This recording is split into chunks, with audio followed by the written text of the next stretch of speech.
Hey guys, welcome to another edition of Deep Dive Podcast, episode 42.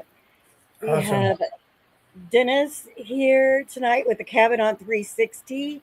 We were talking before the show, it is going to be a blast. But before we get into that, Sunday, August 9th, we are going to have Eclipse Paranormal as our guests, 7 p.m. Eastern, 6 Central. And then Wednesday, August 12th, C&E Paranormal will be our guest, and that'll be at 7 p.m. Central. But yeah, go ahead and share this out, you guys. It's going to be really full of a lot of information, I think, and a lot of fun stuff. But anyway, we will go ahead and bring Dennis on and let him talk to us, tell us who he is and what he does. All right. Good evening, y'all. So my name is Dennis Eslock. I'm the owner of the Cabin on 360. It's situated in Mechanicsville, Virginia, on battlefield, Civil War battlefield. So we're just outside Richmond, Virginia, 25 minutes or so, far enough away to not be part of that city mess. But the Cabin on 360 itself is a log cabin built in 1980. A little brick rancher right next door is part of the location. And there's a total of 7.2 acres of battlefield. So these battles are rather significant. So they were the battles of Bethesda Church. And literally just across the road was Bethesda Church during the Civil War. And that was a Confederate headquarters. I could almost throw a rock to that location. And then north of us, well, northeast of us, just over a mile away, was the Via House, and that's a Union headquarters. So we're situated right between the Union and Confederate headquarters. But I can account for 2,200 plus men that were killed, captured, wounded, or missing in action on or immediately adjacent to my property. So it's turned out to be quite the little paranormal hotspot. Plus, we had a tragic homicide in 1979. Young 12-year-old girl was raped and unalived by her 17-year-old half-brother. So we have a little bit of everything. The road out front, which is 360, hence the name Cabin on 360. I can date that back into the 1700s. Revolutionary War marched right up the road in front of the property. Somewhere about the 1630s, the European settlers were moving into this land and pushing the natives off the land. So I've got 400 years roughly of history there that we know of. And it's a huge onion to peel all the layers on, but we're slowly working on it, just trying to find the history and who all needs to be honored and respected. Awesome. Interesting. That's quite a bit of history in a short little snippet of time. So, you guys, as you come in, make sure you say hi in the comments. Feel free to ask any questions, and we will get them up and get them answered, hopefully. Again, feel free to share us out. And let's see what else Dennis has in store. What originally got you interested in the paranormal to want a haunted location? I didn't really want a haunted location. I wanted to investigate the paranormal. I had my first interaction with spirit when I was 7. I had a brother that was 4 years older than me, and he slept on bottom bunk. I slept on top bunk. And my grandfather came in and woke me up one night, told me goodbye. He loved me and he'd see me later. Well, they lived a couple hours away. I thought they had come to visit. Told him good night. I loved him. I'll see him in the morning. And he was gone. A little while later, Mom came in and woke me and my brother up and told us we need to get our butts together. We got to go. And I asked, is this because Granddaddy left? I didn't know they came to visit. She asked what I was talking about. And I told her he was just here and told me goodbye. He loved me and he'd see me later. When did they even come up? Her words were, just get your ass out of bed. Hmm. He had had a massive heart attack a couple hours earlier.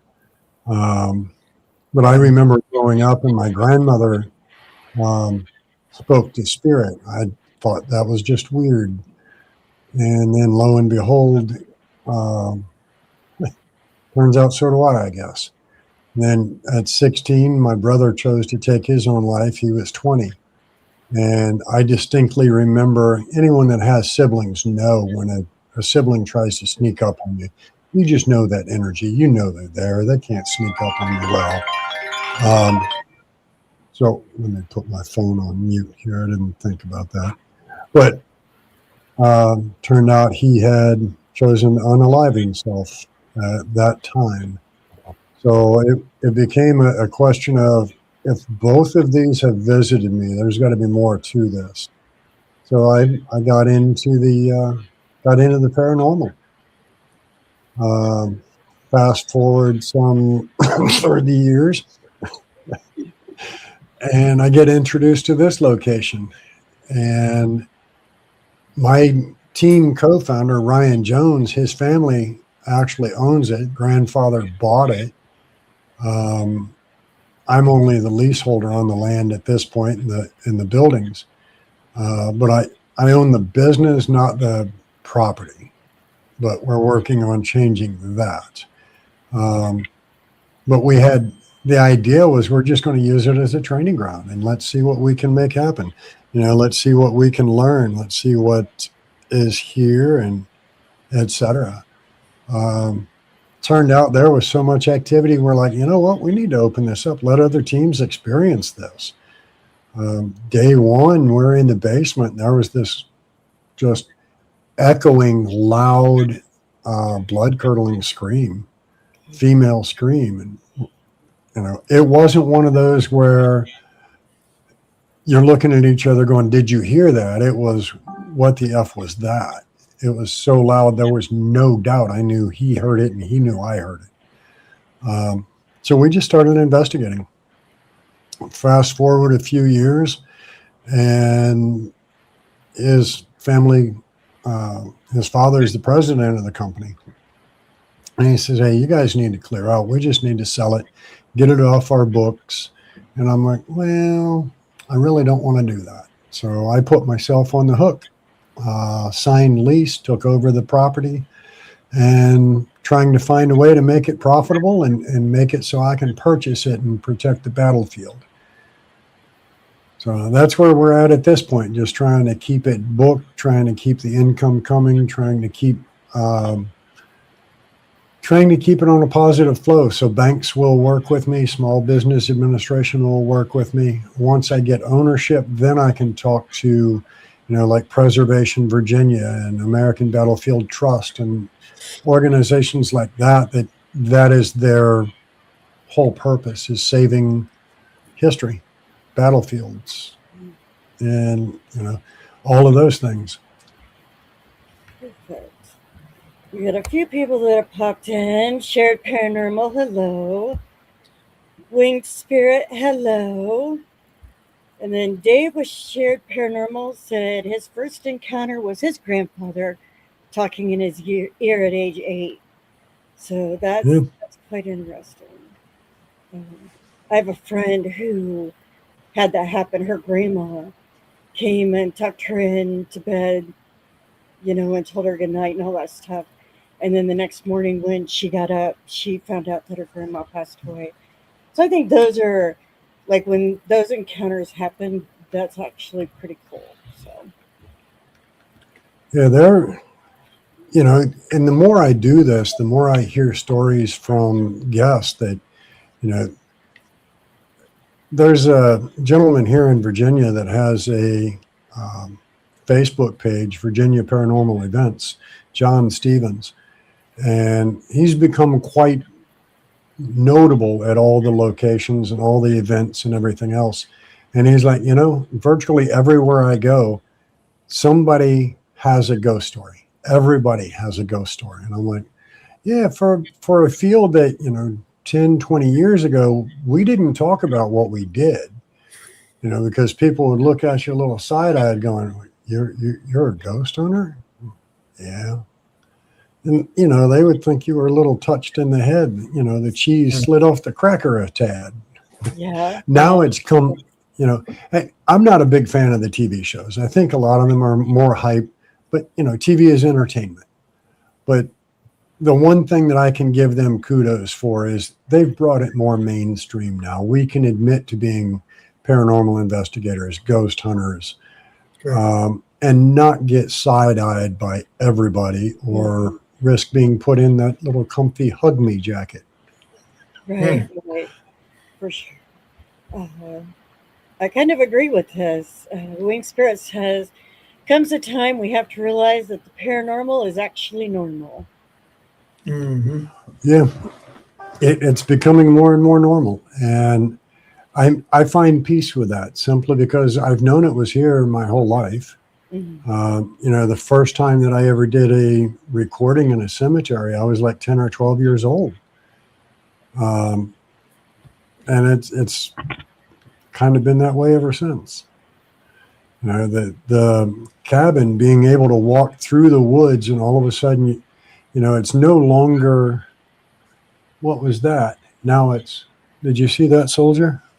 And, you know, we're not freaking out. It's not turn and run, you know, or you'll hear them whistling, like signal calling to each other. Even the, hey, Sully, you know, there's so many things and variables that go on at that property. It's kind of crazy. And so shared paranormal, I'll answer your question. Am I a ghost hunter or a paranormal investigator? I am a paranormal investigator. I look at lunar cycles. I look at the environment. What's the weather doing? I don't trust that just because this device went off, it was automatically paranormal. You know, if I were a ghost hunter, I'm there more for the thrills. Mine is more to learn what's there. What can they do? What interactions can they have with the environment, with the equipment? You know, what interactions can I have with them? You know, and there is a big difference in shared paranormal. That's a proper question. Ghost hunter or paranormal investigator. Ghost hunter is just seeking the thrills. I'm seeking answers for the other side. That is actually really, really a good analogy of that. Yeah, that's a good way to look at it. For sure. Dave Alcorn, he's from 727 Paranormal. Everything is going well. Potter just popped on. Hello. And then Dave says, "Well said," and that is true. Yeah.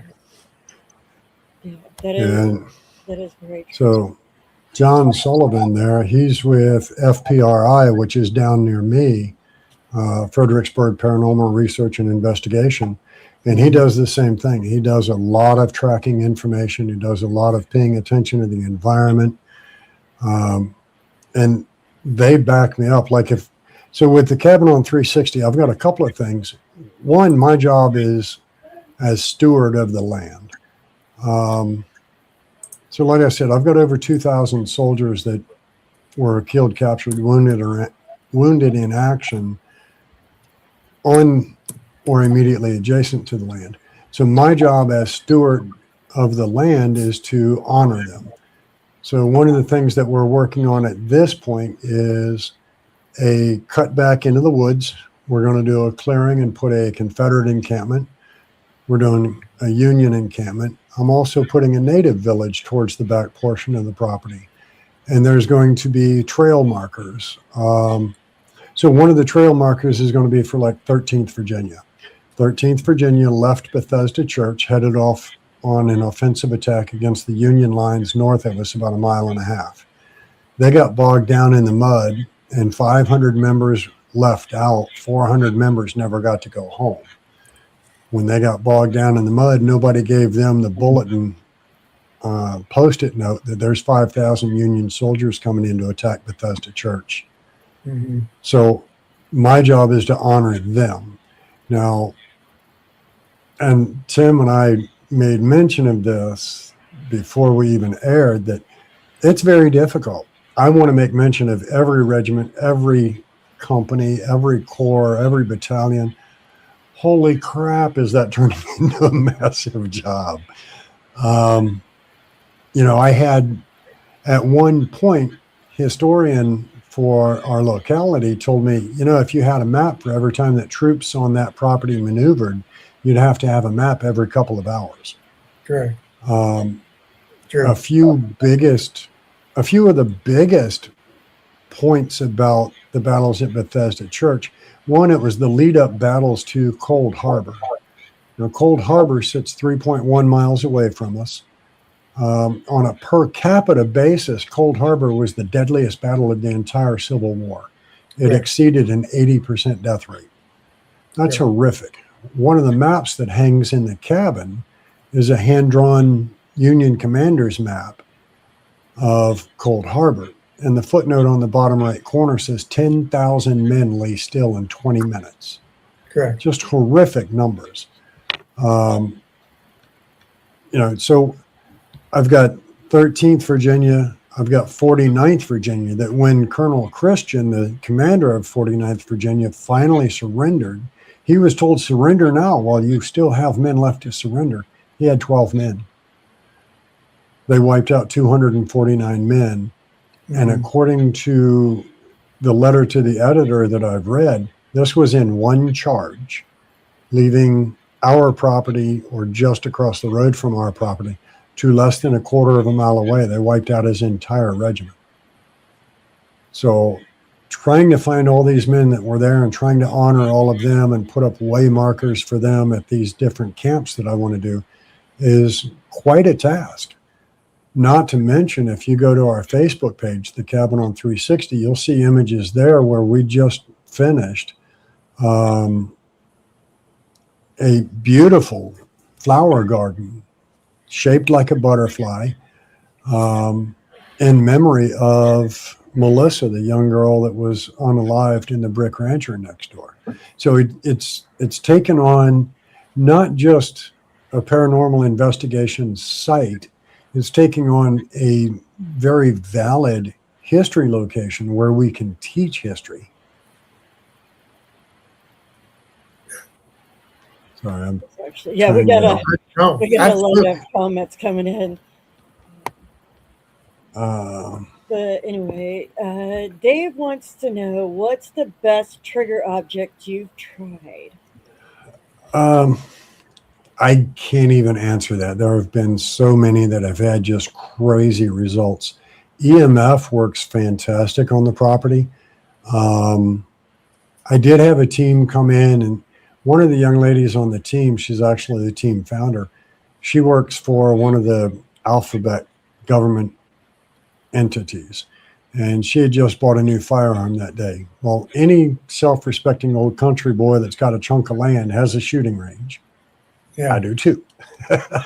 So she wanted to test fire this brand new weapon that she had, just a handgun, 9mm. But what we didn't know was one of her team members had set up a voice recorder in an area that we refer to as the yuccas or front woods, and we suspect that it's battlefield burials there. But we set up the shooting range that I have. You hear us in the background on the recorder. You hear a mag dump, and then you hear a weapon clear, and then on the recorder you hear, and it was a double flintlock musket fire, and we never heard it, but apparently we incited some gunfire. That's kind of So- cool. It was pretty neat. We've had a little bit of everything there, but I can't truly say what the quote best trigger object is. It depends on which era you want to look to. There's just been so much. Now, I have a Civil War sword that's been handed down through my family, and I hooked it up to a long lead wire. I've got a gentleman here local, Ron Wood that owns Booz Paranormal Equipment, and he builds equipment. So it's kind of an EMF trigger alarm. I put a 18-inch lead wire plugged in, clipped to this sword, and told him, hey, here's a sword if you need it. And all of a sudden the alarm just went nuts. So was somebody trying to take the sword? I don't know. I didn't see him, but the alarm went off to indicate that, there was activity around it. So it's been a little bit of everything. That is awesome. I don't know if you know Myra, but she is here. Hi, Myra. She owns that haunted Aurora brothel, and I guess she is having issues. Sounds like it. Sound like her screen froze up on her. So. Yeah. Well, Go ahead, Tim. Go ahead, Dennis. It's funny that she's got haunted brothel. One of the rooms in the log cabin, we understand. So over the years, it's been one business after a business after a business. It's never been a private residence. But at one time, there was a salon in the log cabin that got raided for running a brothel in the upstairs back room. We have a dear friend of ours that just passed away Monday morning. Jerry nicknamed that room the Pink Pearl. So that's kind of ironic that I've got a brothel owner here. Yeah. But it's, a little bit of everything on the property. It's been a doll shop. It was a hearth and home shop at one time. It was a gift store like you'd find on, Ocean Boulevard driving along the ocean front. So it's coming along. It's coming along fairly well. We're just trying to keep history together and do what we can to save it while investigating the paranormal and find the correlations between modern day and them. And, how best can we interact with them? What's the biggest thing that, what's the easiest way to connect with them? And, what truly works, does an EMF gauge truly do what we anticipate? Is it truly a spirit that's interacting with it? Or is it just environmental? So it's an ever-growing field, and we're hoping to be part of it for a long time to come. Oh. Cool. Very cool. So thanks for being on here, Dennis. And I could go on for the next 6 hours about the Civil War if you like, but I'm gonna hold it down to a minimum if I can, because I'm a huge fan. I'm not a fan, I guess I'm a study of the Civil War, because I think I will say this shortly. If we don't preserve our history, we'll repeat our history, and not preserving it lets all that past go away. And I don't think that's a good thing. So I want to go back a little bit on trying to find everybody that was involved in any regiment that would have been involved in a battle near your cabin. I want to stress the point that the Confederate soldiers were left on the battlefield. They weren't collected. They weren't gathered up. And we go back into the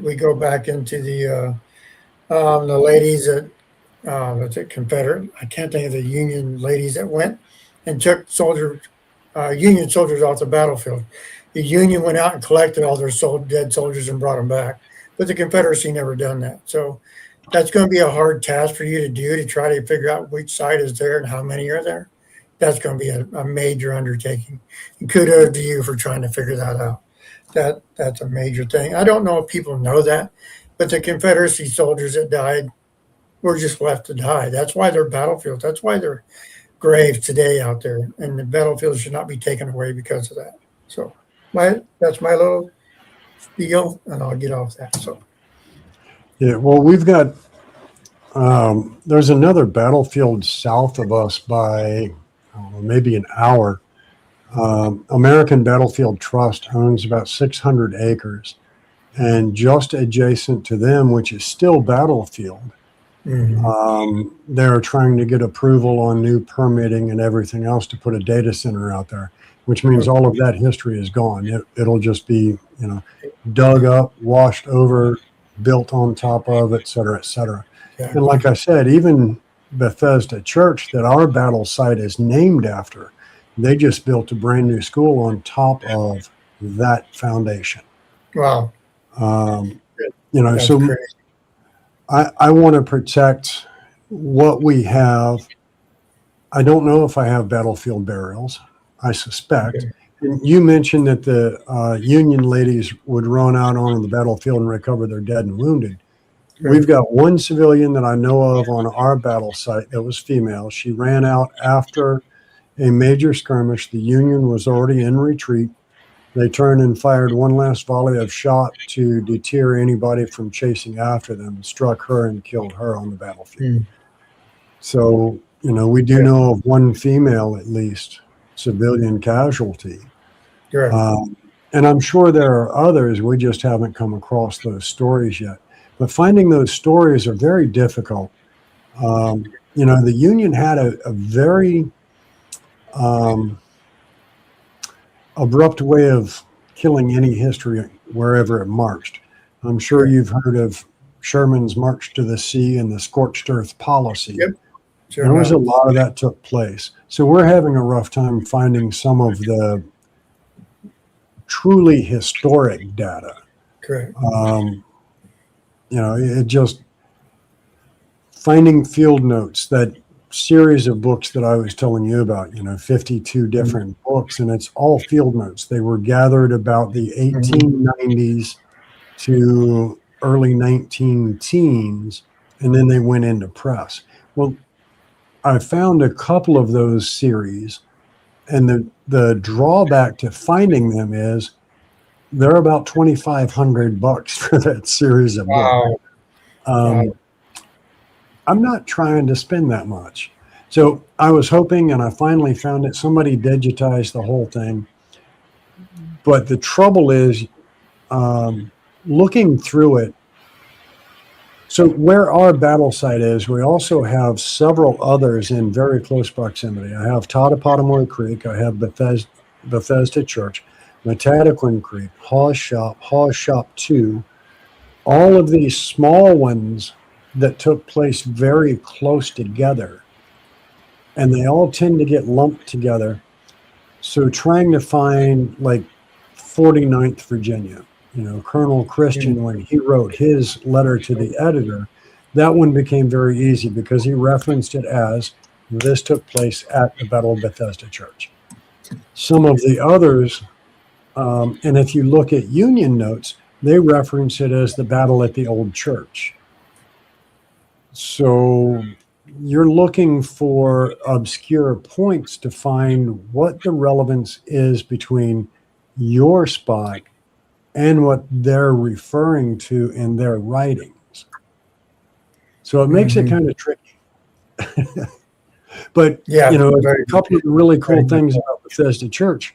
Lee was in camp there at one point in time. Grant was in camp there at one point in time.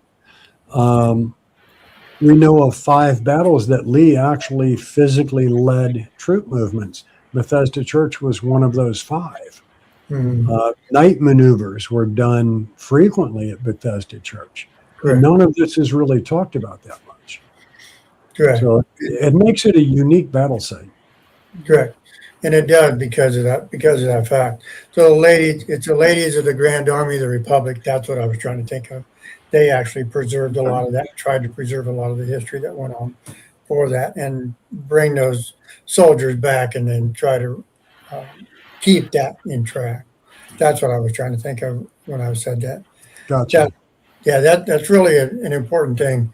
And I said, I'll try to hold myself back because we'll be here till 11 o'clock trying to talk about it. Trust me, I will be still sitting on this side of the camera going, yeah, and also, did you know? Yeah, that's awesome. So I'd like to touch back on your experiences as a child.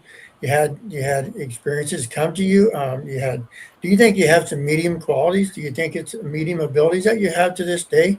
And do those help you with your paranormal investigating?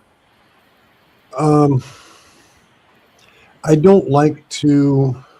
So nowadays, it's gotten to the point where you can't throw a rock at a convention without hitting medium. Yeah. I have, from the time I was young, been able to talk to and hear the dead. Like there's a couple in the chat that I'm sure can vouch. John Sullivan is one of them. He can vouch.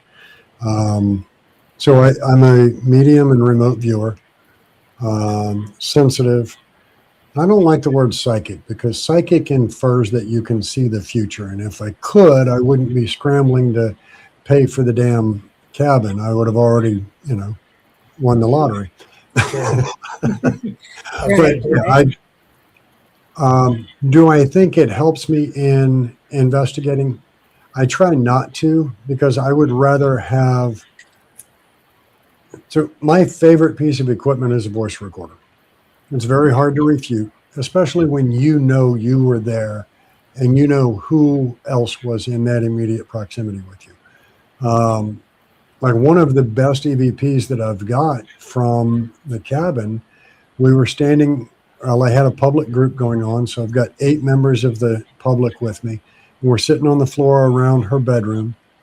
I'm leaned up against her windowsill with a voice recorder, and I asked the simple question, Melissa, are you with us, sweetheart? And what sounds like a young female voice right beside me, you hear this, I'm with you. And I know nobody in my public group spoke. I know it wasn't them. They were all on the other side of the room. But I played that one back 3 times, let the group hear it. I set the recorder down in the windowsill and excused myself outside to kind of go get my poop in a group, so to speak. But if I just relied on quote unquote mediumship abilities, there's so much that I'm not going to get. Okay. I love to have the equipment back up what I pick up on and validate what I can give. But at the same time, having those gifts is not my crutch. Okay. Take a second stage. Plus, I'm not that good at what I do. I will get ran over like poop through a goose if I don't protect myself and shield myself, kind of just disregard what I pick up. Okay. So I would much rather rely on the old tried and true. I mean, hell, I still carry a small Ziploc bag of flour in my gear kit. Oh, And if you're old school, you know what that flour is for. Yep. I sure do. I sure do. Very true. But that's cool. I'm glad to hear that you do that, and you try not to work on that so much, and you rely on your senses and ability to actually debunk a lot of things. I'm curious to know, you talked about the lunar cycle and the weather affecting the equipment. Can you kind of elaborate on that a little bit, on what you think those theories are? Well, sure. All right, let's talk about weather and equipment. I watched a video some time back, and the gentleman had the tripwire set up. And he says about 20 miles away is an electric storm. And you see the tripwire on camera, you see a window in the background, and every time there's a flash in the background from lightning, which is a weather storm 20 miles away, you'll see the tripwire light up end to end. Okay. A simple lightning bolt has millions of volts in it. It is charging the entire environment. Every water drop between there and where you are is just a conductor. Okay. So you can't take face value that just because that tripwire lit up or just because that REM pod went off, that is paranormal. You have to first debunk it. Prime example, we had a REM pod set up in the way back, which is the furthest back portion of our woods. I spent 5 minutes talking to it, thinking I'm onto something. I'm getting great responses. Yeah, it turned out a daddy longlegs was trying to climb the damned antenna. Wow. And I walked up with a flashlight and went, what the hell's going on? Wow. I would have left there going, holy crap, I had the greatest experience with a soldier in the way back, And meanwhile, Daddy Longlegs is trying to climb the antenna, and he's got one leg reaching up there, touching the antenna. No. So, you know, environment, not just weather, but your environment in general. If you're setting a K2 meter on the floor, you know, the K2 meter wasn't created for paranormal investigations. Mhm. It was created for electricians. Correct. I've had one in my gear case for years. I'm a contractor by trade. Well, it didn't start in my gear case. It started in my tool bag. A tri-field meter started in my tool bag and then went into my paranormal case because we were using it to play with the paranormal and see what we could get. You know, but if you have leaky wiring in the walls, that K2 meter is great to find it. Correct. But, you know, these are all things that we're speculating spirit can work in. Okay. We monitor static fields, we monitor EMF fields, we monitor all of these things to see what variables there are. And if you're not doing these things, the old saying, if you buy into anything, you'll fall for everything. That's a good point. I like your theory on that. Bob is debunk it. I like your theory on that to debunk because I agree with you. I got a night vision camera and a digital recorder, my two favorite pieces of equipment, because I think I get the most out of those because the electronic equipment is a great tool. It's just how well does it work in an environment? And if you don't actually do a baseline reading everywhere in your building, you're going to get all kinds of activity that you don't think is activity. So that's very true. That's a very good point. I like that point very well. So what about the lunar cycle? What do you think the moon has? What do you think the moon has to do with it? Well, some of the craziest nights I've ever had investigating were on these supermoon nights. You know, the moon is strong enough that it can change the entire ocean, which is 2/3 of our planet. If it can put that much energy towards our planet, what can it do for spirit? Okay. You know, what type of energy is it flooding our environment with? And that's one of the things I'm trying to figure out is what does a full moon night, like, if you ask almost any first responder, they'll tell you they absolutely hate working on a full moon night. Why? People go batshit crazy on a full moon night. Law enforcement, absolutely stacked with calls. Fire, ambulance, they're stacked with calls on a full moon night. Okay. Why? What does that variable have to do with the human psyche? And if it can screw up the living's human psyche that much, what's it doing to the dead? And is it feeding them? So, you know, being able to track the lunar cycle and go, okay, we're 5 days out from a full moon. Flip through your notebook and go, okay, well, last August, 5 days out from a full moon, we had an absolutely flat night.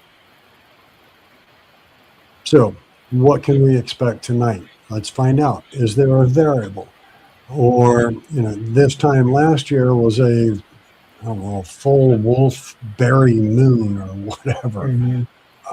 What difference will we get this year on this full moon that's close to that same date? And, you know, the amount of energy that it puts on this planet. Hey, Daniel, the amount of energy that a full moon puts into this planet changes our entire tide in the ocean. It's got to be able to do something to the paranormal. So we have to keep notes on that. That's the variable between a ghost hunter and a paranormal investigator. Gotcha. And that makes a lot of sense because I never thought about a full moon except for creating the Wolfman. So I never thought about no one's ever talked to us about a full moon having an effect on our energy throughout the earth. We talked about thunderstorms and creating that energy, getting involved, you know, static electricity, so forth. But no one's ever spoke about the full moon. I find that very interesting. That's something we have to keep an eye on. I truly do want to track that. I think that's pretty cool. Hold on Yeah. a second. You're doing an investigation Matt. cabin tonight, Dennis? That'd come out. And then, Hey, Daniel. hello. No, I'm not doing one tonight, Matt. A little tired, brother. A little tired. And I got to work tomorrow. Okay. But I do have a public investigation coming up in 10 days. August Okay. 15th is a public investigation. So we'll go from 7 p.m. to 1 a.m. It's $50. Okay. And we provide snacks and drinks. And if you want to stay all night, it's only $100, and you can hang out with us till like 9, 10, 11 o'clock in the morning the following morning. You can get free run of the whole location. Cool. Like I said, I try to do the public investigations. I try to do as many charity events as I can. We've done, and I'm proud to say this is our 10th year. This year will be our 10th year doing a Toys for Tots event.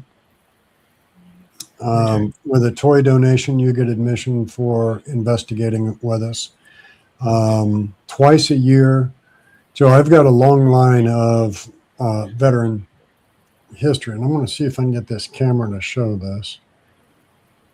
So where am I at? That license plate right there is Vietnam veteran. That license plate is Vietnam veteran. That license plate is Law Enforcement Memorial. Cool. And the reason for those is family. Gimbal protection. No, let's stop that. Exit that. Give me back my, oh crap. Boy, I made this thing mad as hell. But so twice a year we do events and we raise funds to buy flags. Now we've got a couple of cemeteries here in the Richmond area that are primarily abandoned, neglected. They're starting to be recovered and cleaned up and everything from volunteer forces now, but they date all the way back to the turn of the century, and they were black cemeteries. And we place about 700 flags twice a year to honor the veterans that are laid to rest there, all the way back to Civil War, Spanish-American War, Civil War. Every theater of war that the United States has been in, dating back to the turn of the century, is represented in these cemeteries. So twice a year, we all get together.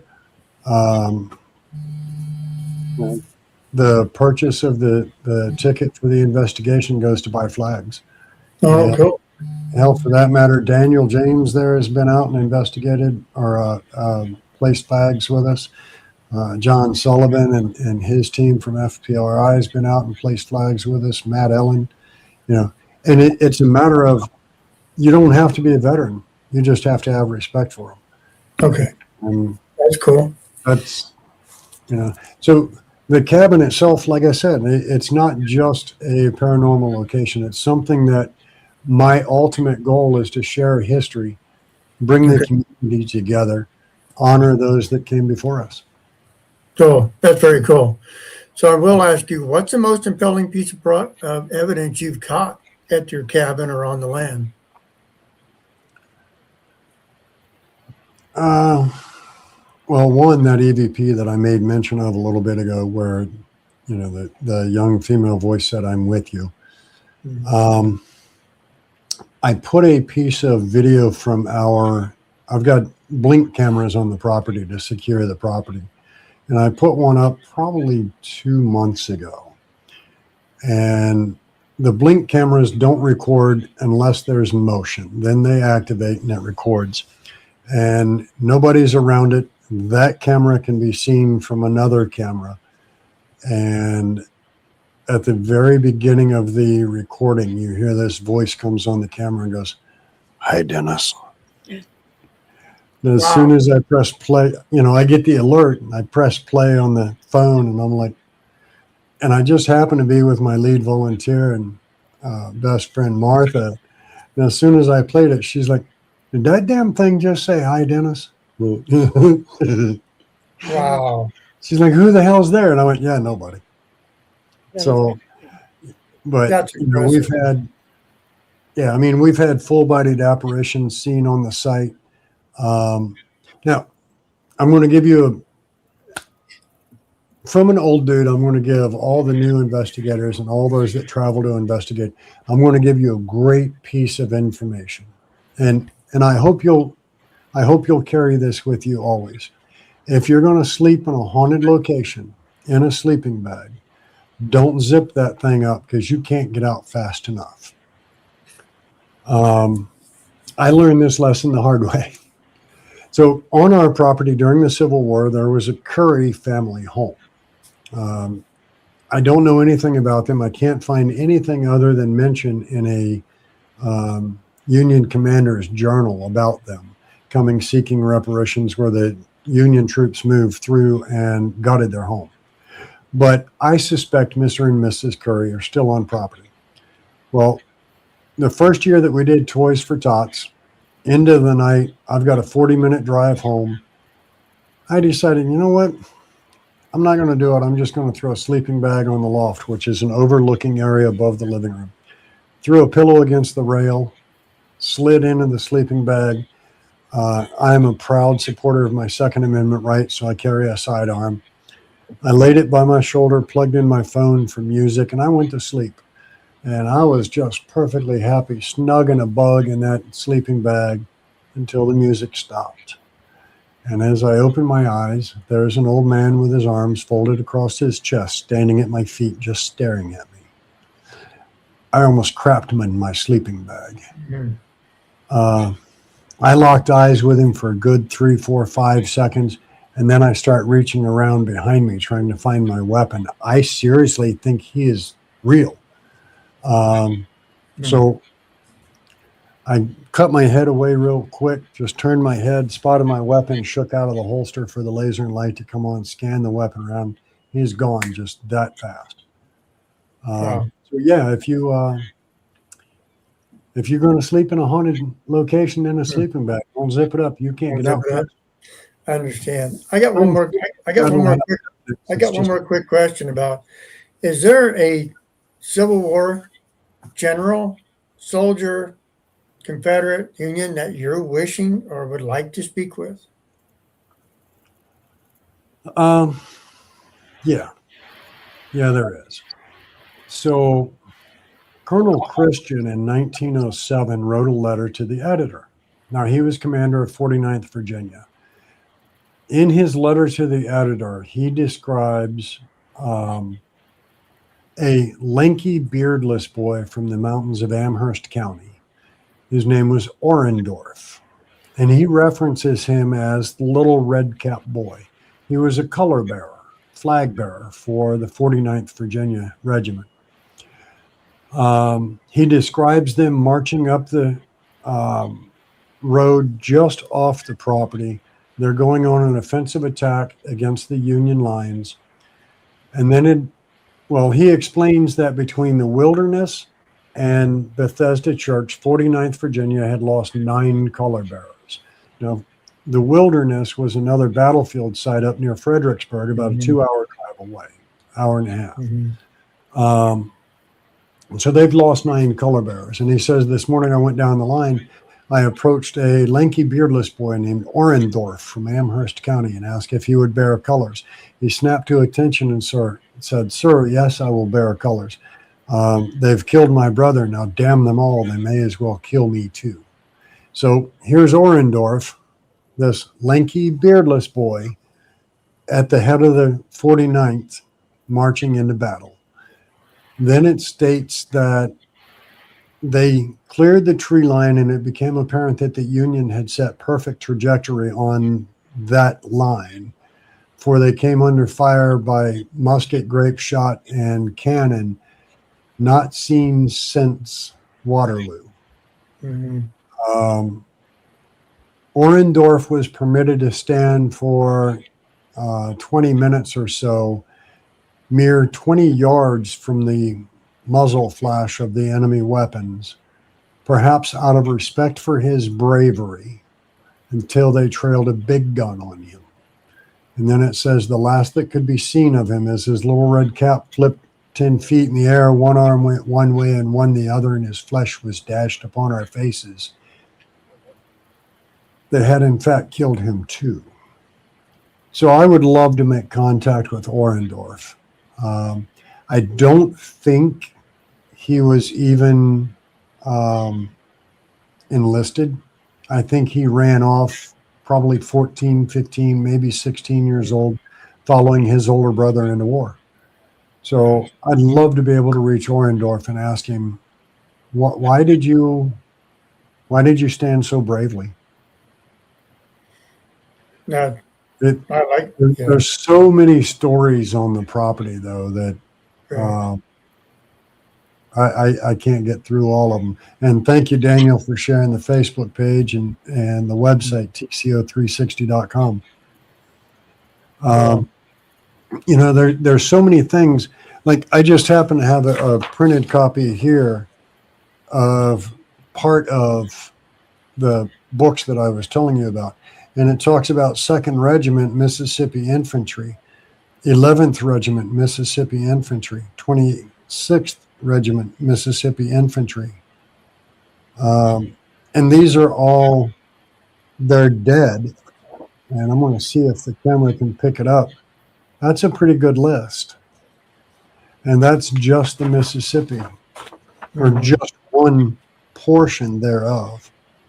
So there's, soldiers from all over. 15th Pennsylvania was decimated less than a quarter of a mile from where we're at, like completely lost. Another one that I'd love to talk to, as far as back to your question, is a Confederate commander, Jubal Early. He was relieved of duty 3 separate times because he was such a cluster. Right. And he just happened to be in command here at Bethesda Church, and didn't go well. But, to say, is there any one particular I'd love to reach? There's a lot in particular I'd love to reach. I'd love to hear all of their stories. Sure. I think the one you want to hear about would be admirable to hear his last few minutes on Earth, what he was thinking, what he was going through. So that's cool. Yeah. Well, I do have a pocket letter that was transcribed, and it was from a New York soldier. He transcribed his buddy's pocket letter, and it opens with, "This is probably the last letter home you'll ever receive from me. He's ordered us an assured death. We've been ordered to Cold Harbor." And we know that company bivouacked on Bethesda Church battlefield after those battles had already moved south towards Cold Harbor. You're talking a battle that the battles at Bethesda Church, according to Colonel Christian, a full on 90% of all command staff and company leadership were lost at Bethesda Church. That's horrific. It is very. The loss of life during that 4 years is amazing. It was totally amazing. Brother against brother, in the sense of it. So, thanks for answering my question. I appreciate that. Oh, my pleasure. My pleasure. That's what I'm on here for. Now, I will tell you this. What do I think these spirits need from us? I think recognition. I think most of them are seeking recognition. Every year when I go out and place the flags, I always open up with, "It is our duty." There was I'll keep myself from losing my cool here. There was a quote years ago that says, "A man dies 2 deaths. One, when this mortal body ceases to live, and 2, when his name is no longer spoken."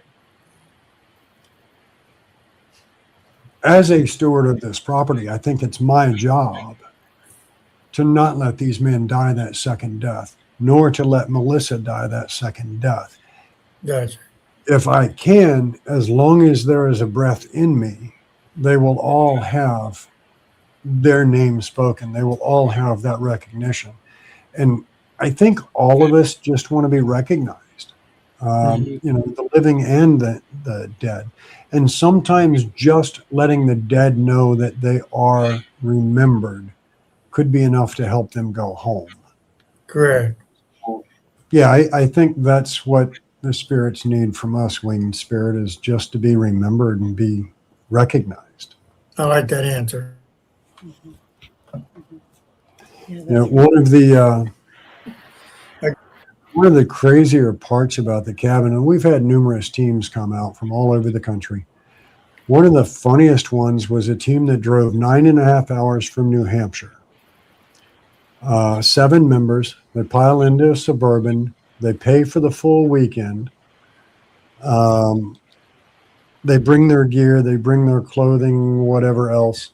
I gave them the history, gave them the tour, and said, hey, Sunday morning when you leave, the rules are simple. Send me a message. Let me know you left the property. Make sure all the lights are off. Make sure the door is locked. Oh, no problem. I'll message you Sunday morning and let you know. No word of a lie. Hour and a half later, my phone rings, and it's the team lead. And he says, hey, I just want you to know the lights are off, the doors are locked, and we're going home. What? Is everybody okay? Is it family emergency or something? Oh, no. We just weren't ready for this shit. Wait. It's been an hour and a half. What the hell went off the rails so bad in an hour and a half that you're leaving?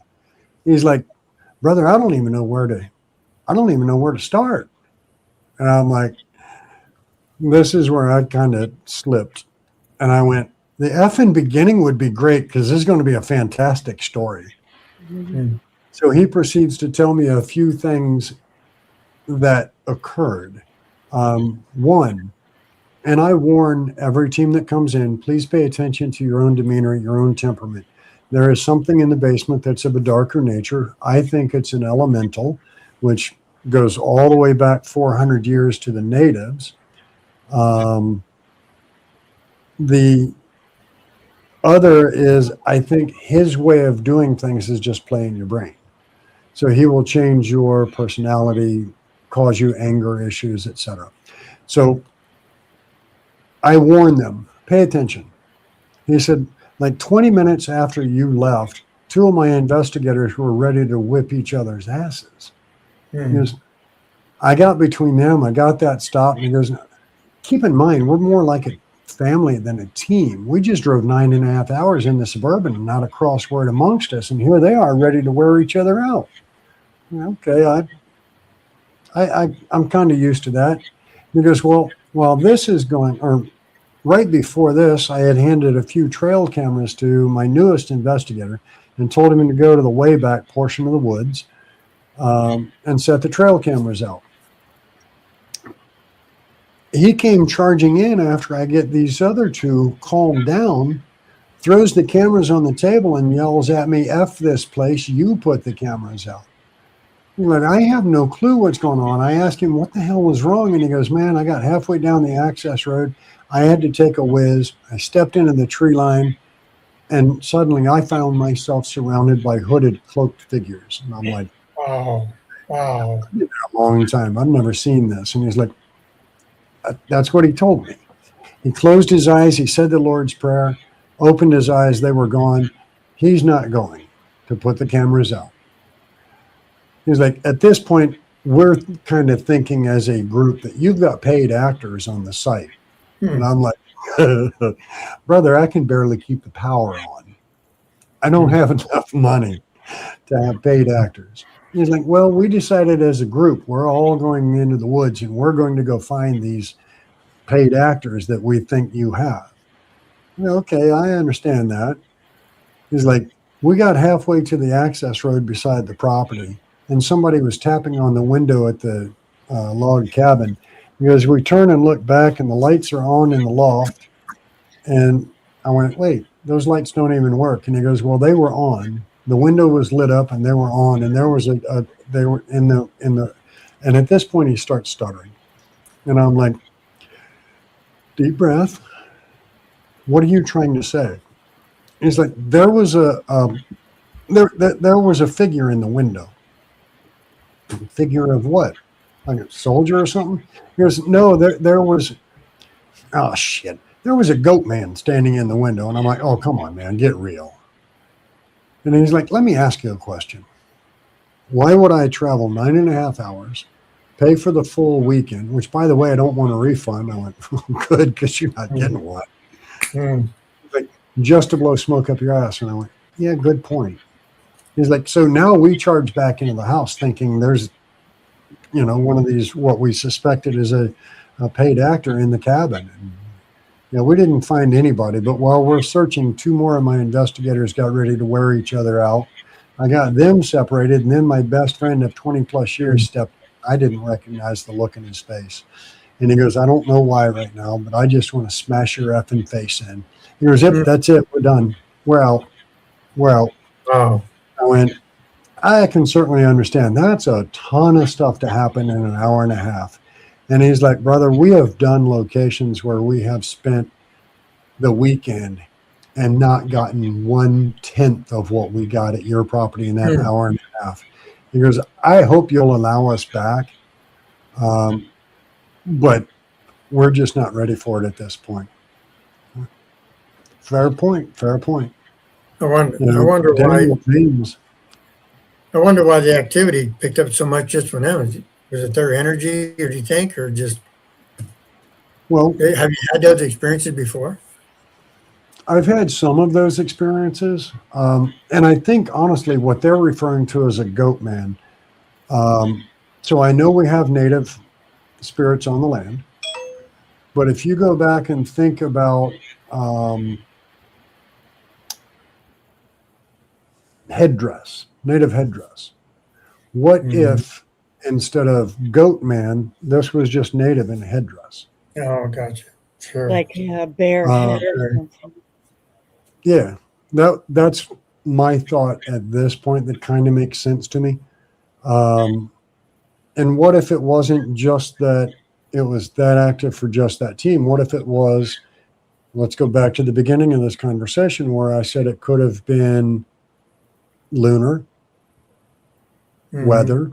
Oh, sure. And you mentioned, what if it was their energy that Correct. brought forth all of that? Right. So you have all of these things that you have to consider. I don't want to say that it was just because they were, the team from New Hampshire. I think it was just coincidence that it was that time. Gotcha. But there's so many things that could be that, I don't even know how I would categorize it. What's the variable? Okay. Yeah, exactly. That would be interesting to look into. What a story. That's fascinating. Roger And, says, you know, sounds like a place he needs to go.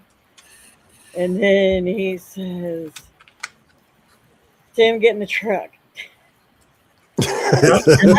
I'm chopped liver. I don't even get invited. Thanks, Roger. Yes, you do get invited. Quit. I'm just joking.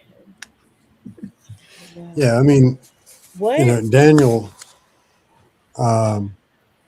Daniel there has been to the property. I think he's probably pushing at least a dozen visits, Okay. and he'll generally spend a night or 2 nights.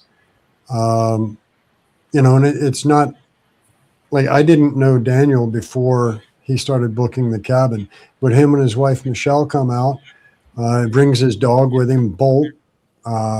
And there's some areas that when they first started coming out, Bolt, who's a pity mix, didn't even want anything to do with. The basement in the Brick Rancher was one of them. She wanted no parts of it.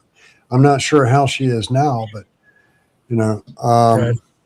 like he just said in his latest chat, there are multiple layers of hauntings. You really can't go wrong. Sure. If the cabin itself is kind of boring, you can go next door to the Brick Rancher. If that's not hitting on everything at that moment, you've got that huge portion of wooded trails.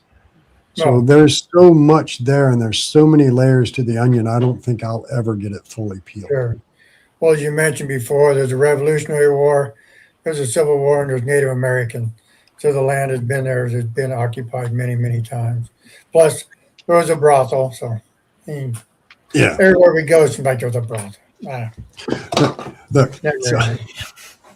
So I'm going to share this. Ladies and gentlemen, if you're below the age of about 16, plug your ears. We were up in the brothel in the Pink Pearl, and I'm doing an EVP session. And I asked the question, so do you know what a Cleveland steamer is?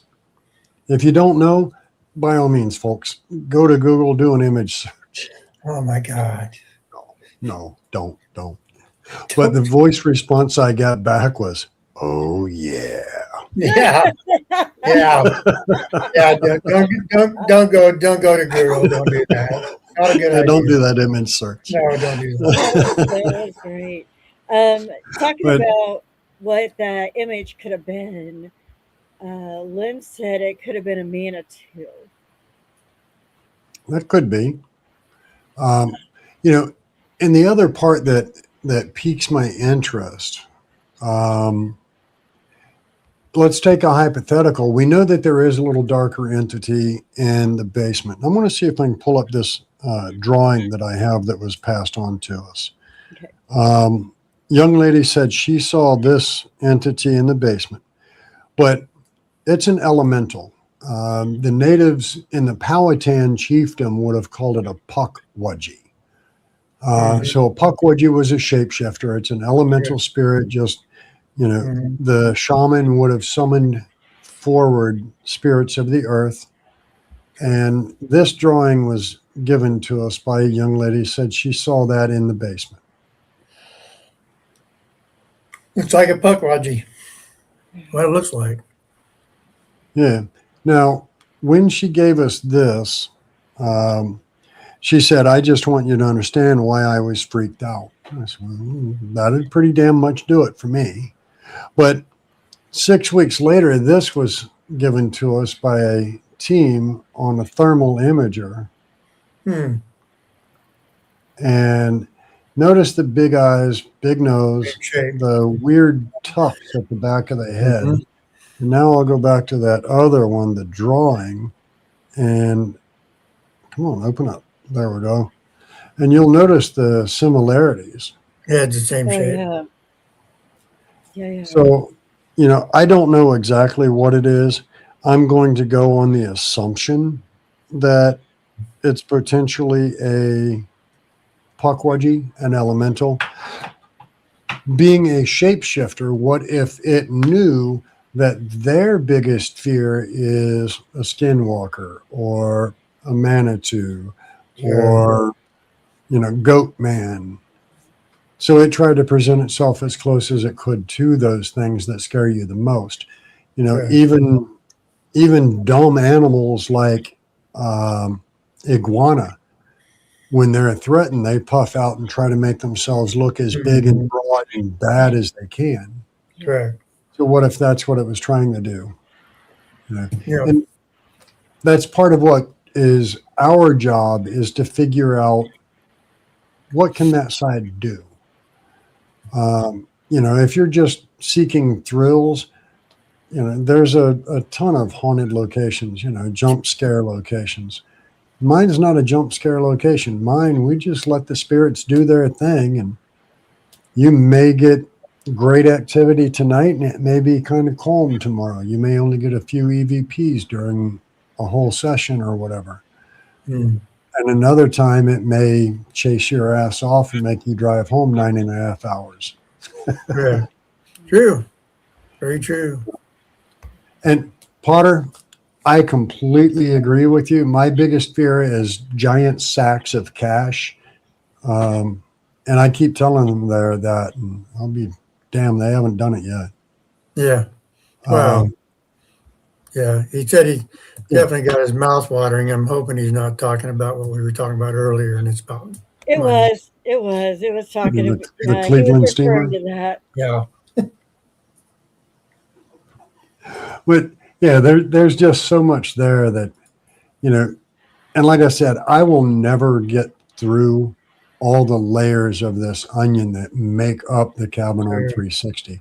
The log cabin itself, the closest we know of is a near-death experience, and that was a young lady that had a animal treats bakery there. She attempted suicide in the building and slit both wrists says that she can recall standing across the room, looking back, seeing her body in the chair and a pool of blood on each side where her arms were just hanging over the arms of the office chair. Holy And an crap. old man and an old woman walked up beside her.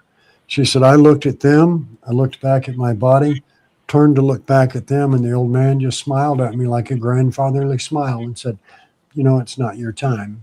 You're not ready. You have to go back now. Wow. She said next thing she remembered was a very brief conversation with paramedics. Her best friend had called for a welfare check. Then she woke Wow. up 2 days later in a hospital. But there's so many layers, and I suspect maybe that was Mr. and Mrs. Curry. But for a building that was built in 78, 79, 1980 was its first open house, there's no explanation for the number of spirits that we've encountered there. There was a little boy seen in that building. But again, we have the road right out front dates back into the 1700s.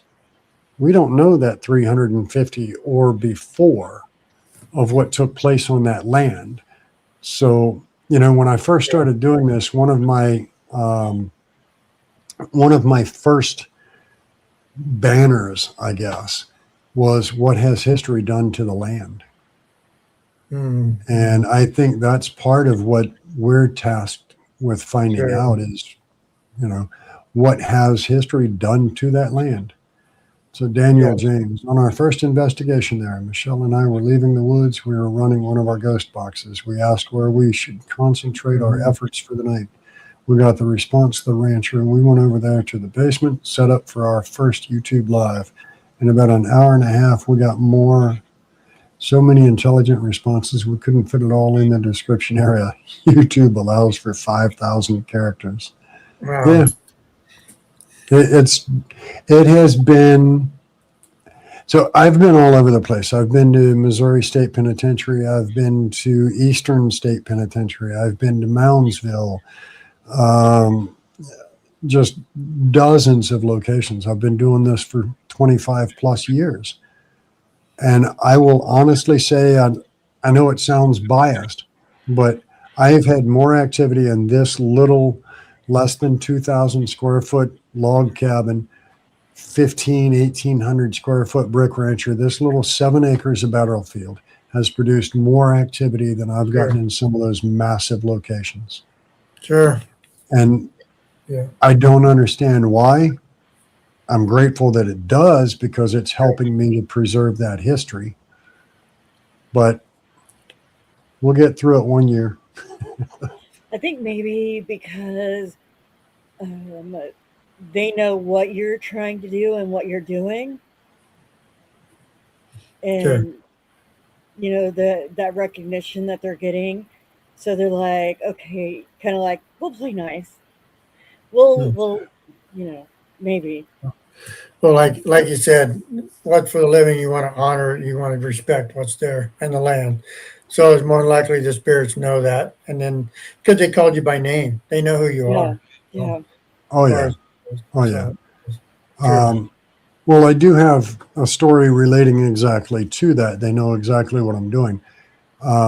Like I said, I'm a contractor. I was doing a job out past there, so I was driving by it on the way to and from work.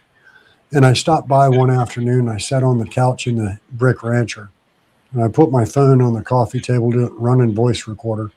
And I expressed to the spirits, you know why I'm doing this. I'm just trying to save this battlefield. I want to honor you. I want to commemorate you. I want to tell your story. So if you tell me your name, it would help me greatly. And I got a response back of don't want to. Beautiful EVP.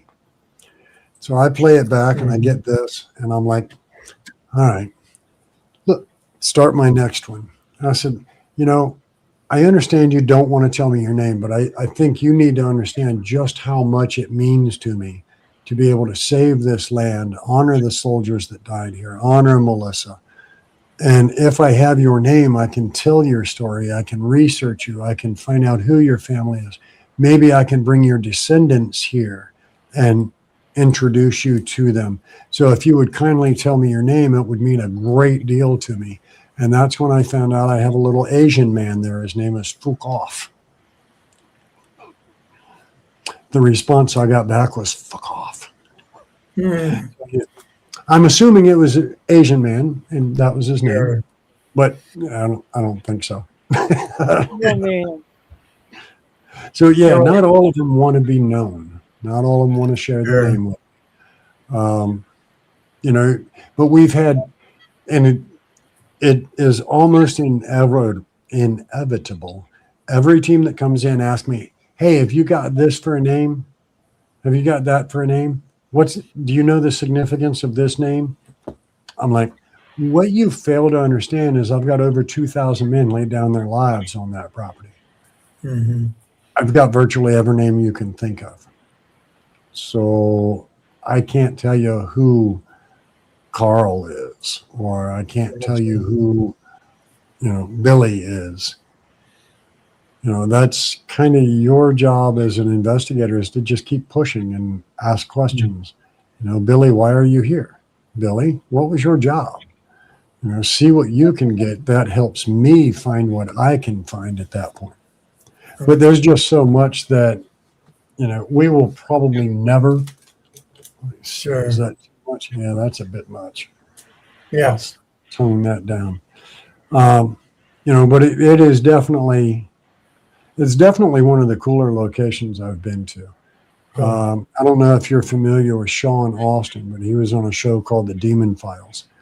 And he termed it as the perfect trifecta of paranormal energy. You've got the calm, laid-back spirits of the cabin, the soldiers and things of that nature, and the natives back in the woods, and then you have this bit of chaos and darkness in the Brick Rancher. So I thought that was just a great description for it. Are you hoping to get all this information and put it into a book or a binder, or what's your plans on doing with it when you can gather as much as you can? Honestly, I don't know. Right now, for the most part, it's in notebooks, it's on notepads, it's on napkins, it's in here. I think it would be kind of cool to have a book about it. But I don't even know how that book would be put together as far as organization. Is it chapter 1, the cabin and its history? Because there's so damn much. Well, I can't say that because there's not much history with the cabin itself. There's 40 years of its existence, but there's 400 years of the land beneath it. Sure. So how do you put it into a story to tell a story? Yeah. Yeah. Yeah. And, would it look like one of those books that are about the Civil War where it's so many chapters and it's just kind of here, there, and everywhere? The words helter skelter come to mind. Yeah. Yeah. Well, you'd almost have to break it down into what you could find per battle, per soldier, whatever, and maybe 10 books, maybe 20 books. You know what I mean? Trying to get it out there. So, yeah, sure. Yeah, it's one of those that just makes me scratch my head and go, how do you tell that story when there is that much? I'm not sure in what order, what organization, what path to take to do it. And doing this podcast, I've shared different stories than I have on other podcasts because there are so many. So many. And, you don't have 6 hours for me. I do, but me, we don't well, have YouTube. I've had YouTube would teams not ask care. me- Yeah, YouTube wouldn't appreciate it. But I've Yeah, had teams in the past, I ask them, how much history do you want? And they're like, oh, give us all of it. I went, so you don't want to investigate, you just want to hear history. What? I don't think you understand how much is here. Correct. So, I have the New York squad that came in, the soldier that wrote down and copied his buddy's pocket letter described his visit to Cold Harbor. He survived, but he says as we cleared the tree lines, we could see nothing but mounds and mounds of earthworks with one lone battle flag perched upon the top. Then it became a field of smoke, and we dropped like a curtain. And like the map I mentioned earlier says on the footnote, it's 10,000 men lay still in 20 minutes. Mm-hmm. That means I could potentially have 10,000 men's stories to share Okay. from my property, because the biggest majority of them that went into Cold Harbor were coming through our location. There's no way in hell I can do that. Right. And that's That only Yeah. the Union That don't side. include the Civil War and the Native American either. You don't. As far as how do you get in? How do you get in that part of it? I think what you do, your compassion for what you're doing, is very admirable. I hope you succeed in what you're doing, because I think keeping that alive and the history and the paranormal side of it alive is a very valiant thing to do. That I wish more people would do this. I really do.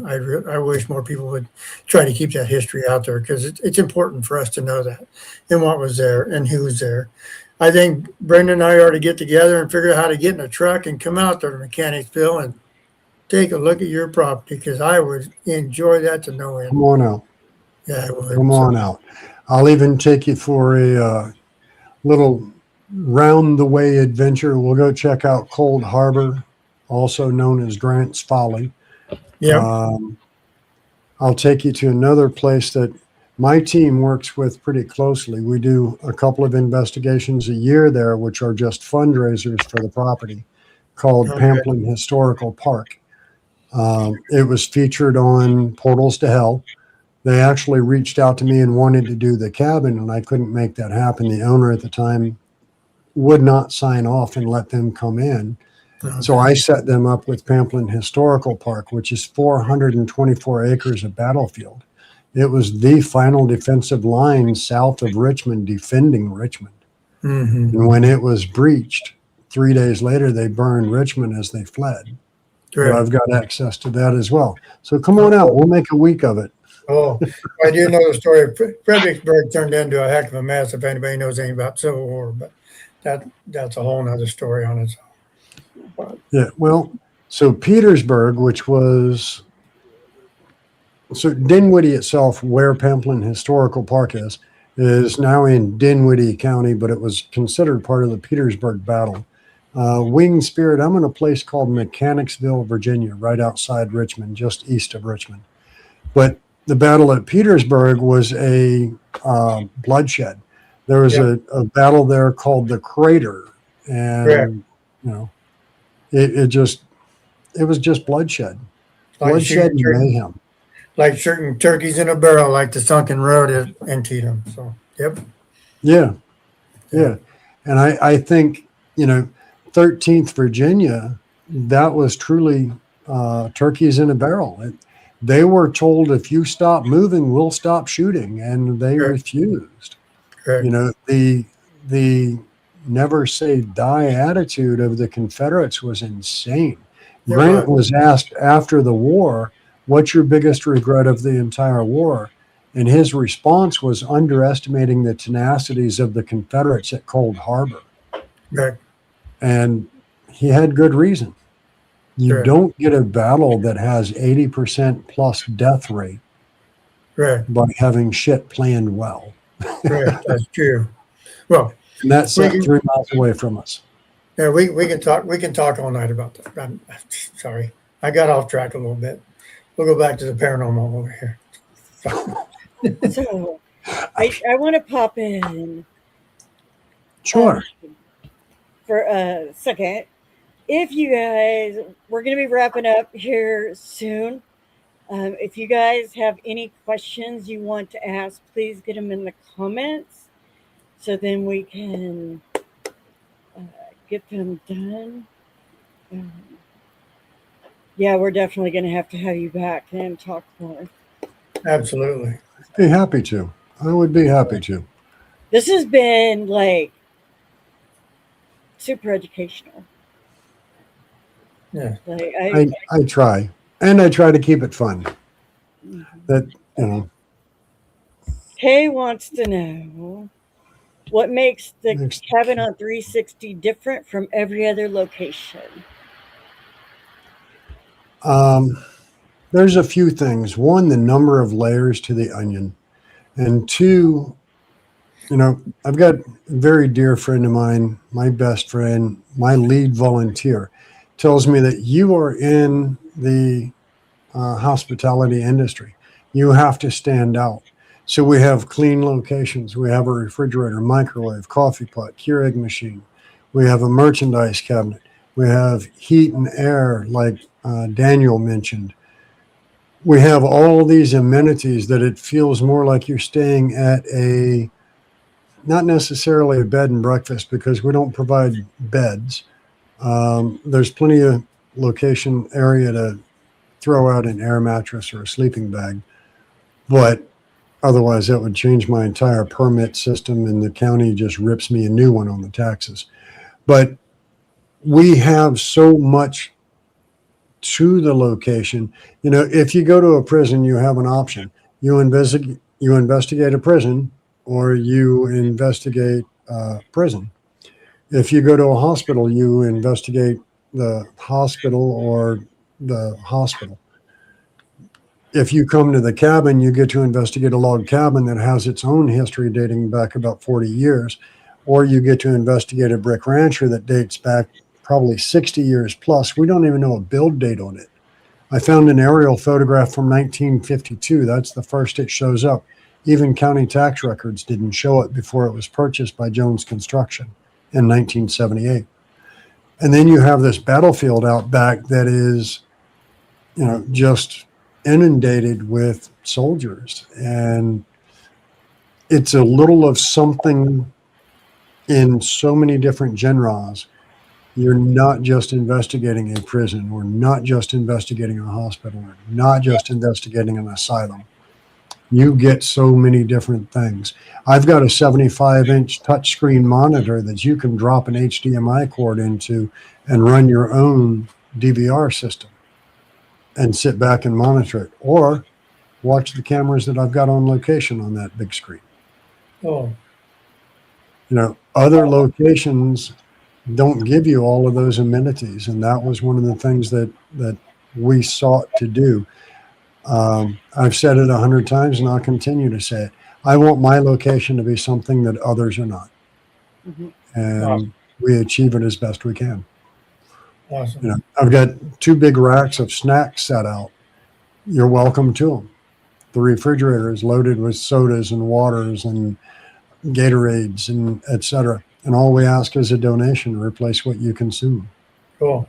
It's all on the honor system. Cool. I don't put a volunteer that follows you around. We don't helicopter you while you're investigating. I literally give you the history, give you the tour, and I leave the property. You're grown-ass adults. You tear it up, I got somebody's credit card on file. That's true. And I've been in locations where they're like, well, we're on site. We're going to follow you around. Why? Do you think I need to do you want to hold my hand while you do that? I'll be okay. It just makes no sense to me. Other locations, I found out, I was talking to a gentleman Monday night. He's a content creator. And he says, I don't have a huge following. I've got about 75,000 on YouTube. He goes, but I talked to one location. They wanted $3,000 on top of the booking fee because I'm a content creator. He goes, I'm not Twin Paranormal. I can't afford to give her an extra $3,000.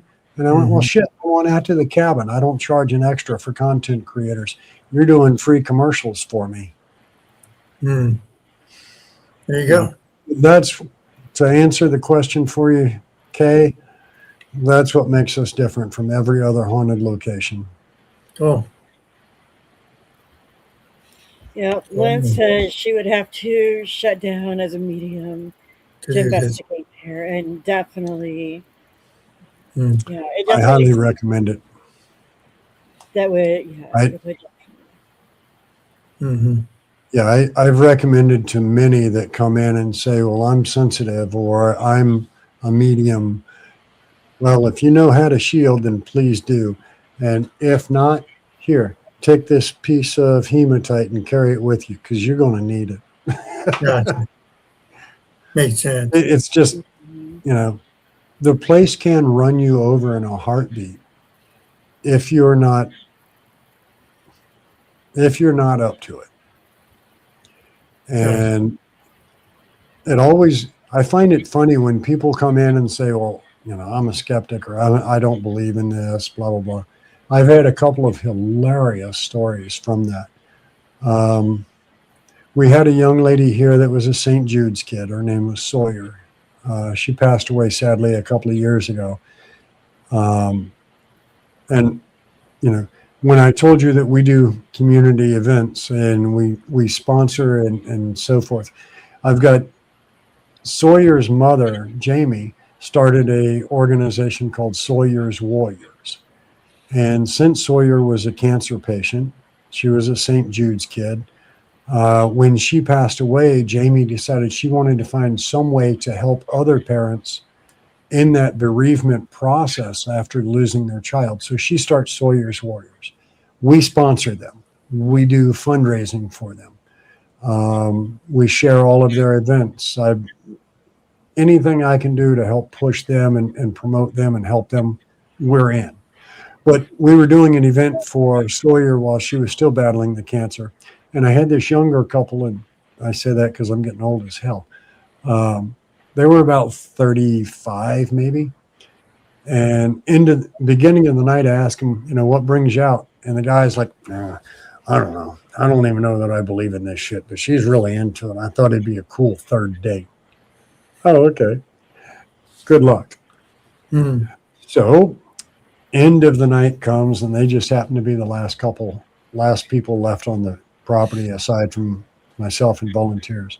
And I asked how it went, and the guy was like, there was a couple of things on the recordings that made me question. There was a little bit of stuff with the equipment, but I hate to say it, I don't think he made a believer out of me. And I asked the girl, I said, well, how was it for you? And she's like, this was effing awesome. She's like, EVPs were on point. I'm watching shadow figures run through the woods, the equipment getting triggered on request. This was cool as hell.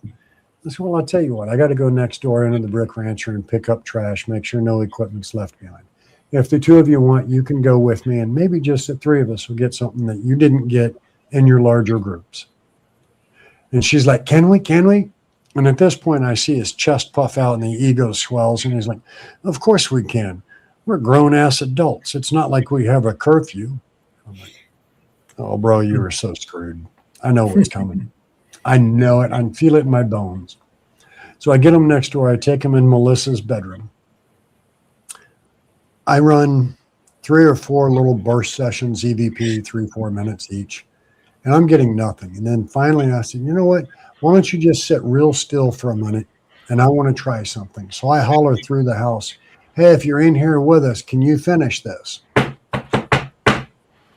Well, that first thump comes up and this man is standing in the middle of the room holding his ass by the second thump. Mm. And he's like, what the hell was that? Well, there was a thump on the floor. It responded. And I said, well, that's the response we're after. And he's like, no. That I felt that in my ass.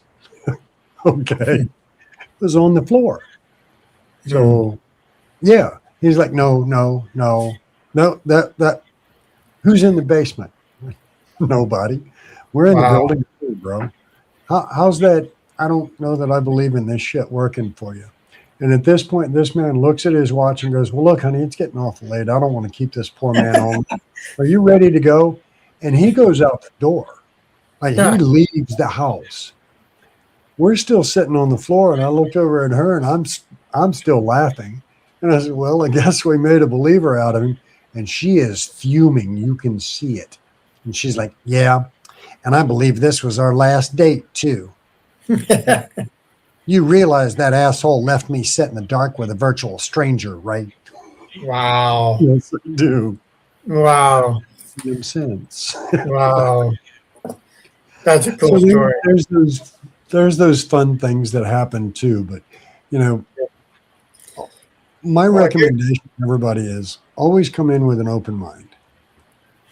I guarantee we come out there, we'll spend more than an hour and a half. I guarantee it. Yeah, we won't be there. I've had others. I think I've had 3 groups now that have left in hour and a half. I had 2 young ladies that came down. One was a volunteer at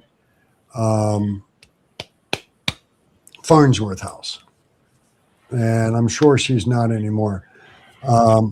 But they lasted about an hour and called me and said they were going home. Things got very dark. They were doing Estes method, the headphones and spirit box. I get them calmed down. I tell them, just hang tight. I'll drive up and I'll hang out with you for a while. I want you to get good evidence. I got there. They're sitting in the truck in the parking lot. Doors are locked. I come over and I tap on the window and I went, "Are you okay?"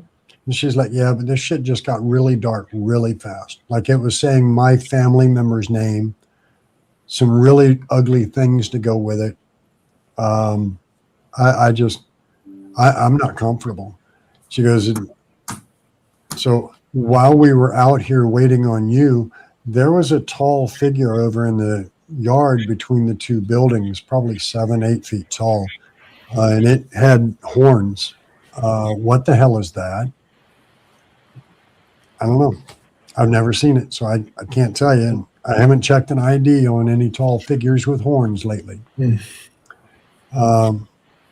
But they're volunteers at a location that is, widely known. The Farnsworth House is widely known for being very active. But there were things in this building on this property that just They didn't want to deal. They didn't want to deal with them. Yeah. So it's not just that New Hampshire team. There have been others that have been chased off. And it's a matter of, I think, again, it boils down to like you were asking, could it be their energy? Mhm. Is it cyclical? Was there a commemorative date line associated with what took place?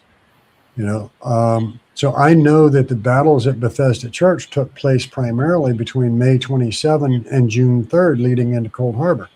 Will it be dramatically more active on that anniversary date? And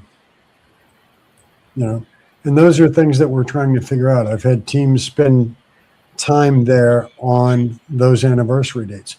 We spend time, so October 4th was the anniversary date of Melissa's unaliving. So we've investigated. We go out and we honor her. We take her flowers. But we investigate on that date. We want to see if we catch a correlation. We go out in January on her birthday and, we take cake and we have a party in her honor. And we investigate to see if there's anything that correlates. Can we get her to participate in a birthday party in her honor? Sure. All of these things are just to see what variables help create paranormal activity. Great. And winged spirit, there is a method that I recommend not to be used out there, and it's provoking. And I tell this to every team that's there. I have basic rules, simple rules. Rule number 1, have fun. That's rule number 1. Rule number 2, respect the spirits that are here. The soldiers, Tim, are you prior military by chance? Yes. Okay. And Brenda? No. No. Okay. So Tim and I did something when we entered the military. We signed a check to this country up to and equal to the value of our own life. Mm-hmm. Payable at any time. those soldiers that are at the back end of our property did that exact same thing. They went and did what their country asked them to do. And they paid the ultimate price for it. So they deserve respect. And I demand that you give them respect. Melissa, 12-year-old young girl that was sexually assaulted, unalived, thrown out her bedroom window and carried off into the woods like a piece of trash, she deserves respect. And I mandate that. So if you come in and you provoke or you disrespect them, those don't go over well, A, for the spirits, and B, for you, because I'll throw you off the property. Gotcha. It's I It's agree. just that simple. I've had people ask me, hey, can we use a Ouija board? Frankly, I don't care. And here's why. I already have a haunted location. What are you going to do? Bring in something more, make it even more haunted? It's making rich and creamy butter more rich and creamy. It's not a bad thing. It's haunted. You're going to make it even more haunted. All right, cool. That's going to help us sustain bookings and business. I'm okay with it. Use the Ouija board. And on the other side of that coin is if something comes in that is not of God's light, I'm not a demonologist. I'm not an exorcist, but I have a very good relationship with my God and my saints and my guides, and I can pretty much get rid of anything that doesn't belong there. So I'm not concerned if they come in and do a Ouija board session. Go for it. Okay. All right. I see we're about an hour and 45 minutes almost. We could talk forever though. That's fine. I no problem with that. But as an Army veteran, as a defender of the Second Amendment, as a paranormal investigator, thank you for what you do.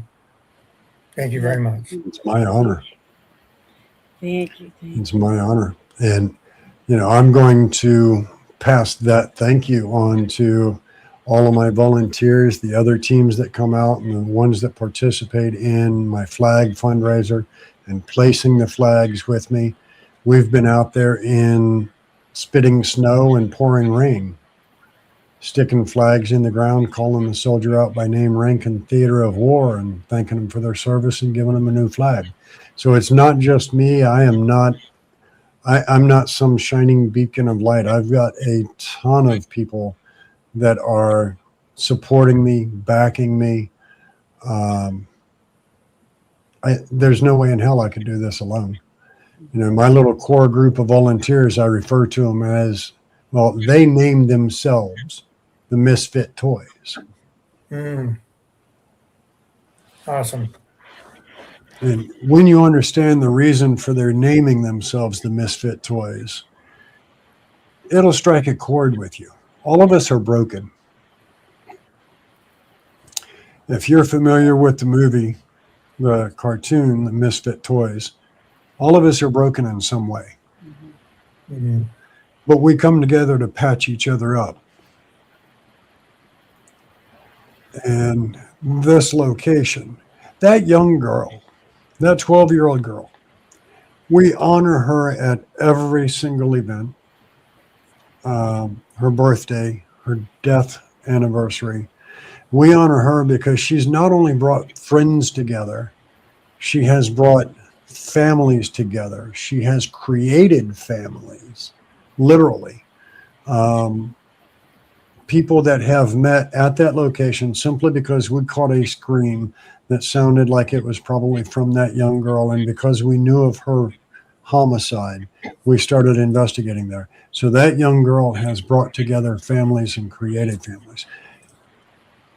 We do our absolute best to honor her. And it's not a money grab. I'm looking at so many of these other locations. The big names are moving in, and I'll match all donations up to $1 million. bro, if you can afford $1 million, buy the son of a bitch yourself. You don't need my money. But you know what? All those people that are donating all that money, I could use a good bit of it because I'm barely keeping the lights on at this one. And I've got 2,000 soldiers to commemorate, not just a Hollywood home.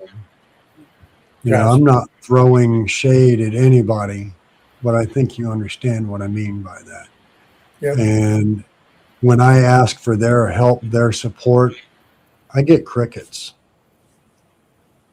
So I can throw shade at them. If they're not going to support me, they're not going to back true history, and they're not going to support saving history. They want to save a Hollywood home and keep their name relevant. Correct. Piss on them. I don't care if they ever come to the property. Okay. I agree with you. Yeah. Okay. I Really quick. Do you have any fundraisers or events coming up in the next few months? do. I have an event August 15, public paranormal event. You can find the link over on the Facebook page. It's $50 a ticket, 7 p.m. to 1 a.m. I got snacks and drinks we'll provide for you. I break out the gear case. If you don't have gear, that's all right. We got you covered. If you have gear, bring it on. You can use your own. That's from 7 p.m. to 1 a.m. If you want to spend till 9 a.m. the following morning with us, that's $50 for the VIP experience, and you get free roam after the general public general admission time slot is done.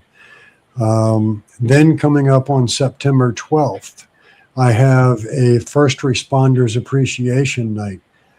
There is no charge to first responder. If you come in with a departmental ID, active departmental ID, you're not paying an admission fee. I waive that for you. If you bring your +1, your significant other, I'm giving them a 50% discounted rate versus the standard rate. They're only going to pay $25. So that's 75% off on 2 tickets to hang out with us from 7 p.m. to 1 a.m. And if they want to do the VIP experience and spend the whole night, then it's $50 a ticket for that portion. Hi, Triage. But on top of that, you asked earlier, I made mention of Pamplin Park. I'm working on 2 dates in September and November that we're going to do a fundraiser event at Pamplin Park and go check out the 424 acres there, plus 2 historic homes. It was featured on Portals to Hell. And that's 100% of funds go to the park itself to save their history and help them keep history alive. That's our purpose. That's our goal. Other than that, I haven't set any other events. I know I'm going to do Toys for Tots again this year. You bring out toys valued new, unwrapped toys, unopened, unwrapped toys, valued at $40 or more. You get free admission to come in and hang out with us and investigate. And my normal time slot, 7 p.m. to 1 a.m. on any of my public events. Now, if you want to book the location, TCO360.com, you can book it. It's $400 Sunday night through Friday night, $450 on Saturday night. That's 7 p.m. to 11 a.m. I'm not throwing your ass out at 3 in the morning where you're having to hold your eyelids open and drive yourself to a hotel somewhere that you got to pay another couple of $100 for. You can do all of that. Ooh, yeah, my audio transmitter mic's getting ready to die, so I'm going to have to kick over on the other mic. But that's just another way to do it. Tennessee Wraith Chasers are coming to join us October 9th. They'll be here with Haunted Nights Paranormal Events. Lyle and his team do a fantastic job. Mike and Chris with Tennessee Wraith Chasers do wonderful. Grab your tickets for that. I think It's just a great time. Sorry. I think I saw that post earlier on your guys' page. Yeah, we've been sharing it. I'm going to reach into the settings here right quick and change my microphone over so I don't goof things up here. While he's doing that, we have a couple of cool things. Dennis and his loyal caretakers, thank you for saving the 360. And they are all genuine, honest people full of integrity. So that's awesome. Oh, thank you so much for that. I think everybody should give this location a go. Like, go check it out. Even if it was like a public hunt, just go check it out so you guys can see what it's like and then book on your own. But yeah, wow. Come check us out and good luck. You know, No, let's see if you can last longer than the hour and a half that the New Hampshire team. Oh. Guarantee it. I mean, look, I've only had 3 teams in what 10-ish years that have bugged out early. But you know, there are nights that the property is just genuinely freaky. The energy is just off the rails. And there are Looking nights it's forward calm. Looking forward to it, actually. Yeah. You know, anytime you guys want to come out, hit me up. I'll make sure to open the doors up. I'll give you the history, give you the tour. Tim, you and I can go check out another battlefield in the proximity. Brenda, I can show you some wonderful bakeries around the area. I don't know what else you're into or what you're Take me to the into. battlegrounds too. Oh, perfect then. I Perfect. like history, so take me to the battlegrounds. I'll be Excellent. I got you. Look, I'm going to share a funny one with you. A buddy of mine had a like bright green Jeep about the color of what you've got your text on. And it sits up, bigger tires. We're sitting at the backside of Cold Harbor Battlefield. And I just happened to hang my recorder out the window. And I'm like, can you imagine what the soldiers around us are thinking right now? And I've got a Class A. Sounds like one of them leans up and goes, what the hell is that thing? But it's just a cool area. And, you know, that's one of the things that I think you have to be a paranormal investigator. You have to be a history nut because they are so tightly woven that Sure. you have to have some knowledge of history. You know, I've had teams tell me that, you know, don't tell us any of the paranormal happenings. We want to go in completely void of any thoughts of what to expect. Now, I can appreciate that. Do you want the history? Oh, we definitely want the history because that gives us a direction to target question. You know, don't tell us that little Bobby's in that corner and we catch him all the time. But tell us that, you know, 2,000 soldiers died on this land. Mm-hmm. Okay, gotcha. Sure. Yeah. You know, but history and the paranormal go hand in hand. And I think most of us that are into the paranormal are history nuts to one extent or another. Correct. Agreed. Can I turn the tables for a minute?